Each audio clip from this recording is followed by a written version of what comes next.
আসসালামু আলাইকুম। সবাইকে স্বাগত জানাচ্ছি আমার দেশ টপ নিউজে।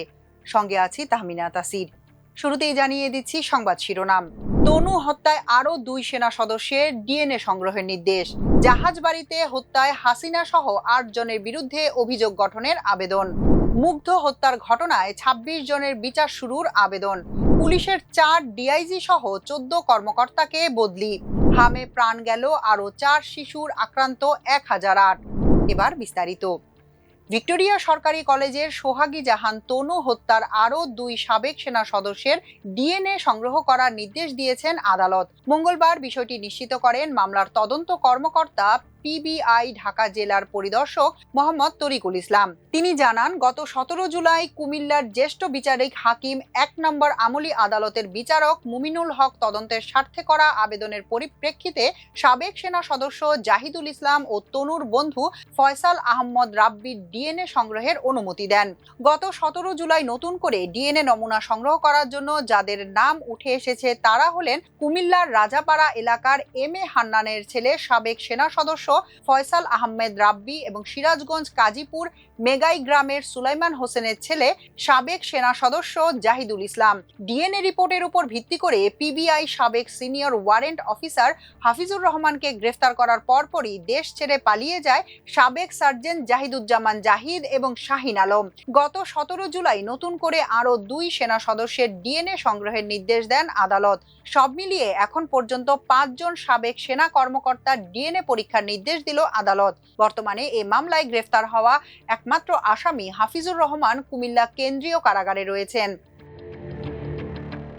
রাজধানীর কল্যাণপুরে জাহাজবাড়িতে জঙ্গি নাটক সাজিয়ে 9 তরুণকে হত্যার মানবতা বিরোধী অপরাধের মামলায় মৃত্যুদণ্ডপ্রাপ্ত ফ্যাসিস্ট শেখ হাসিনা সহ 8 জনের বিরুদ্ধে আনুষ্ঠানিক অভিযোগ গঠনের আবেদন করেছে প্রসিকিউশন। মঙ্গলবার দুপুরে আন্তর্জাতিক অপরাধ ট্রাইব্যুনাল 1 এর চেয়ারম্যান বিচারপতি গোলাম মর্তুজা মজুমদারের নেতৃত্বাধীন 3 সদস্যের বিচারিক প্যানেলে এই আবেদন করা হয়। প্যানেলের অপর 2 সদস্য হলেন বিচারপতি শফিউল আলম মাহমুদ ও বিচারক মহিতুল হক এনাম চৌধুরী। এদিন প্রসিকিউশনের শুনানি করেন prosecutor Gazi M H Tamim. তিনি আসামিদের বিরুদ্ধে অভিযোগ তুলে ধরে আনুষ্ঠানিক অভিযোগ গঠনের আবেদন জানান। এরপর আসামি পক্ষের শুনানির জন্য সময়ের আবেদন জানালে 2 আগস্ট দিন ধার্য করে ট্রাইব্যুনাল। এই মামলায় গ্রেফতার 2 আসামি হলেন সাবেক IGP A K M Shahidul Haque ও ডিএমপির সাবেক কমিশনার আসাদুজ্জামান মিয়া। এদিন তাদের ট্রাইব্যুনালে হাজির করা হয়। এ মামলায় ক্ষমতাচ্যুত শেখ হাসিনা সহ পলাতক আসামিরা হচ্ছেন ডিএমপির তৎকালীন অতিরিক্ত কমিশনার শেখ মুহাম্মদ মারুফ হাসান, তৎকালীন সিটিটিসি প্রধান মনিরুল ইসলাম, ডিএমপির তৎকালীন যুগ্ম কমিশনার কৃষ্ণপদ রায় ও তৎকালীন যুগ্ম কমিশনার আব্দুল বাতেন। জুলাই বিপ্লবে রাজধানীর উত্তরায় মীর মাহফুজুর রহমান মুগ্ধ সহ 11 জনকে হত্যার ঘটনায় 26 জনের বিরুদ্ধে আনুষ্ঠানিক অভিযোগ গঠন করে বিচার শুরুর আবেদন করেছে প্রসিকিউশন। মঙ্গলবার আন্তর্জাতিক অপরাধ ট্রাইব্যুনাল 1 এর চেয়ারম্যান বিচারপতি মোহাম্মদ গোলাম মর্তুজা মজুমদারের নেতৃত্বে 3 সদস্যের বিচারিক প্যানেলে এই আবেদন করা হয়। ট্রাইব্যুনালের অপর 2 সদস্য হলেন বিচারপতি মোহাম্মদ শফিউল আলম মাহমুদ ও বিচারক মোহাম্মদ মহিতুল হক এনাম চৌধুরী। প্রসিকিউশনের পক্ষে শুনানি করেন prosecutor Gazi M H Tamim. তিনি আসামিদের বিরুদ্ধে আনা 2টি অভিযোগ পড়ে শোনান, পরে বিচার শুরুর আবেদন জানান।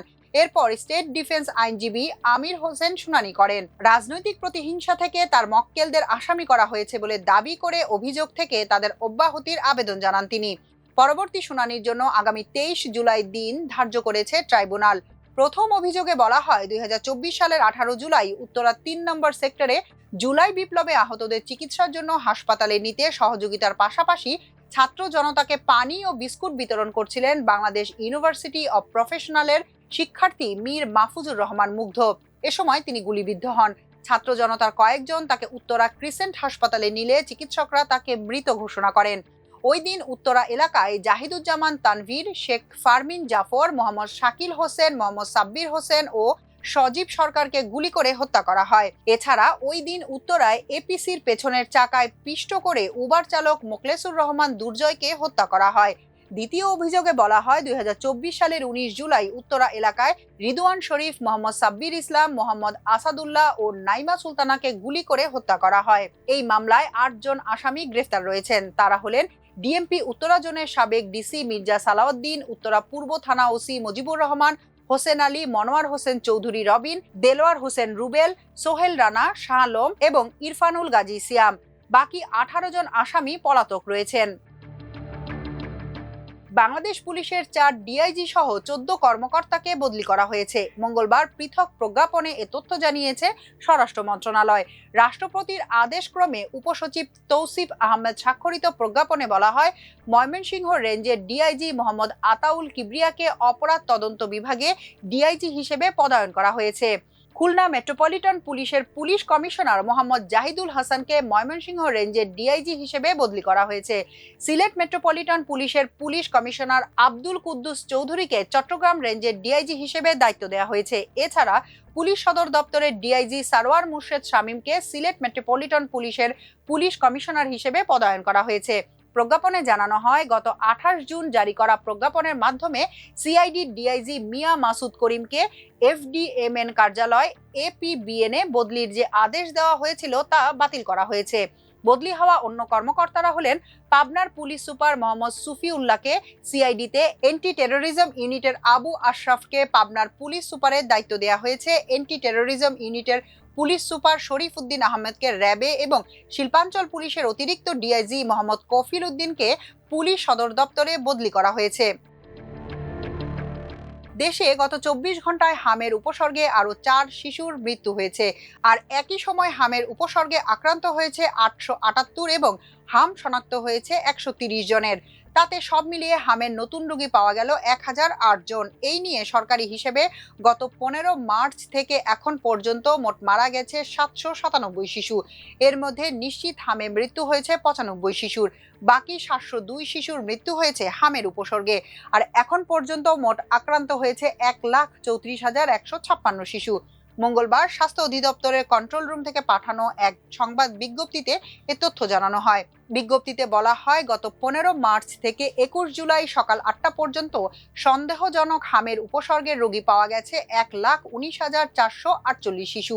এখন পর্যন্ত নিশ্চিত হামের রোগী পাওয়া গেছে 14,708 শিশু। আর এই সময় হামের উপসর্গ নিয়ে হাসপাতালে ভর্তি হয়েছেন 1,02,244 শিশু। হাম থেকে সুস্থ হয়ে হাসপাতাল থেকে ছাড়পত্র পেয়েছেন 98,411 শিশু। স্বাস্থ্য অধিদপ্তর জানায়, গত 24 ঘন্টায় মারা যাওয়া 4 শিশুর মধ্যে সিলেট বিভাগের 2 জন, রাজশাহী ও ময়মনসিংহ বিভাগের 1 জন করে রয়েছে। আর একই সময় ঢাকা বিভাগে সর্বোচ্চ 331 জন হাম উপসর্গের রোগী পাওয়া গেছে। এর মধ্যে নিশ্চিত হামের রোগী পাওয়া গেছে 56 জন।